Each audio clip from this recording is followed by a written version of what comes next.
सोबत खासदार रवींद्र चव्हाण आहेत. काय सांगणार, महापालिका निवडणुका आहेत, युती संदर्भात कोणकोणत्या पक्षाची बोलणी झालेली आहे आणि काय रणनीती आहे? आम्ही आज समविचारी पक्षासोबत युती करण्यासाठी आग्रही आहोत. शिवसेना, उद्धव बाळासाहेब ठाकरे गट, राष्ट्रवादी असेल, शरदचंद्र पवार साहेब गट, रासपा असेल, डावे आघाडी असेल आणि त्या ठिकाणी वंचितही आहे. समविचारी पक्षाचे जे धर्मनिरपेक्ष मतांचं विभागणी होऊ नये जे जे समविचारी पक्ष आहेत त्यांच्यासोबत आम्ही या ठिकाणी आघाडी करण्यासाठी प्रयत्नशील आहोत. मात्र आपण ज्या पद्धतीनं वंचित बहुजन आघाडीचं आपण बोलत आहात, नगरपालिका निवडणुकांमध्ये सुरुवातीला युती करण्याचं ठरलं आणि ऐन टायमावरती ही युती फिसकटली. आता वाटतंय काय की त्या पद्धतीनं आता वंचित बहुजन आघाडी आपल्यासोबत राहील? नाही, आता हे बघा, आम्ही दोन्ही समविचारी पक्ष आघाडी करण्यासाठी इच्छुक आहोत. त्यांच्याकडूनही बोलणी चालू आहे, आमच्याकडूनही बोलणी चालू आहे. त्यांचंही मत आहे की धर्मनिरपेक्ष मताचं, सेक्युलर मताचं विभाजन होता कामा नये, पण त्याला यश किती प्रमाणात येईल हे उद्या आपल्याला कळेल. मात्र काँग्रेसमधले जे माजी नगरसेवक आहेत त्यांची जी काही आउटगोईंग सुरू झालेली आहे, बरेचसे MIMमध्ये गेले किंवा अन्य पक्षात गेलेत, ही आउटगोईंग ऐन टायमावर कशी रोखता येईल? काय प्लॅनिंग आहे तुमच्याकडं? नाही, आउटगोईंग हे बघा, जे काँग्रेस पक्षामधून जाणार होते ते गेले. कदाचित त्यांना या ठिकाणी विश्वास नसेल की आपण या ठिकाणी इंडिव्हिज्युअल निवडून येऊ, कारण काँग्रेस पक्षाची ताकद त्यांच्या मागे होते. पण आता त्यांना नेमकं गेले म्हणण्यापेक्षा कोण पाठवले हे नांदेड जिल्ह्यातल्या जनतेला माहीत आहे. पण मला विश्वास आहे की आजही त्या प्रभागामध्ये आमचे सक्षम उमेदवार आहेत आणि सक्षम उमेदवार त्या ठिकाणी आमचे जे सक्षम उमेदवार आहेत निवडून येतील. आपण आत्ताच म्हणलेत की कोण पाठवले, तर आपण थोड्या वेळापूर्वी बोलले होते की तेच आम्हीच पाठवून दिला असं आपण बोलले होते आत्ताच थोड्या वेळापूर्वी इथं पत्रकार परिषदेमध्ये.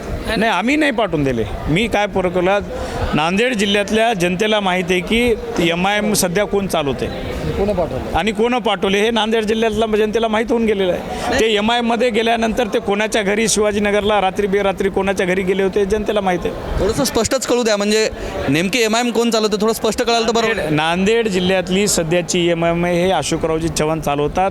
हे नांदेड जिल्ह्यातला स्पष्ट झालेलं आहे. जे नगरसेवक MIMमध्ये प्रवेश केले ते रात्री त्यांच्या बंगल्यावर 3-4 वाजता जाऊन त्यांना भेटतात. म्हणजे ह्याच्याहून आपलं लोकांनी, नांदेडच्या जनतेने बोध घ्यावं की त्या ठिकाणी MIM कोण चालवतं. बरं, नगरपालिका निवडणुका झाल्या, मात्र त्याच्यामध्ये काँग्रेसचा परफॉर्मन्स दिसला नाही. एकाही ठिकाणी नगराध्यक्ष नाही. हे अपयश कोणाचं मानता तुम्ही? नाही, नांदेड जिल्ह्यामध्ये 2 नगराध्यक्ष आमचे झालेले आहेत. ते हदगाव, हिमायतनगर आणि त्या ठिकाणी कंधार आणि किनवटमध्ये महाविकास आघाडीचा नगराध्यक्ष झालेला आहे, जिथं काँग्रेसनं उद्धव बाळासाहेब ठाकरे शिवसेनेला पाठिंबा दिलेला आहे. त्यामुळे 3 जागी आज आमची काँग्रेसची सत्ता आहे.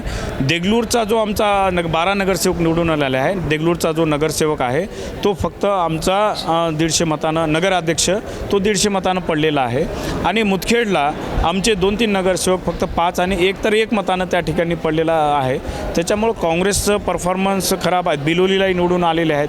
त्यामुळं ठीक आहे, कमी जास्त कुठं झालं असेल, पण त्या ठिकाणी आणखी आम्ही संघटन बांधणी करू आणि पुढच्या निवडणुकीला आम्ही ताकदीनं लढू. नाही, आपण ज्या पद्धतीनं सांगितलं की किनवट, त्यानंतर देगलूर, बिलोली सांगितलं, ती आपली ज्युडिशियरी जी जागा आहे ती आपली नाही आहे. कारण लोकसभा क्षेत्र जे आहे ते आपल्या लोकसभा क्षेत्रामध्ये ते परफॉर्मन्स दिसला नाही. हे बघा कसं आहे, नांदेड महापालिकेच्या नंतर सगळ्यात मोठी जे देगलूर नगरपालिका आहे तिथं फक्त आमचा 125 मतानं, शेवटी लोकशाहीचा कौल असतो.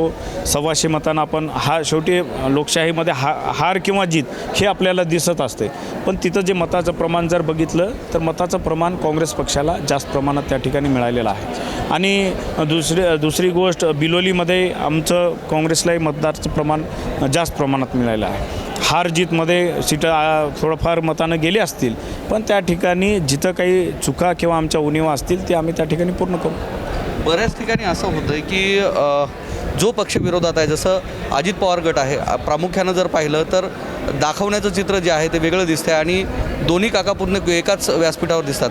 कुटुंबाचं राजकारण आहे असं सुद्धा प्रकाश आंबेडकर म्हणले. कसं पाहताय? नाही, आता शेवटी तो त्यांचा कुटुंबाचा प्रश्न आहे, त्यांच्याविषयी बोललेलं न बरं. आता त्यांचे कुटुंब काय निर्णय घेतात आपल्याला काय सांगता येत नाही. या निवडणुकांमध्ये तुमच्यासोबत राष्ट्रवादी अजित पवार गट किंवा MIMनं जर हात पुढा केला तर तुम्ही सोबत जाणार आहेत? नाही, आम्ही कोणासोबतही जाणार म्हणजे MIM आणि राष्ट्रवादी आणि शिंदे गटासोबत तर अजिबात नाही. नक्की नाही जाणार. नाही. तर हे आपल्यासोबत होते नांदेड जिल्ह्याचे विद्यमान खासदार रवींद्र चव्हाण, ज्यांनी महापालिका निवडणुकांसंदर्भात भाष्य केलं. कॅमेरामन सुधाकरसह मी धनंजय सोळंके, टाइम्स नाऊ मराठी, नांदेड.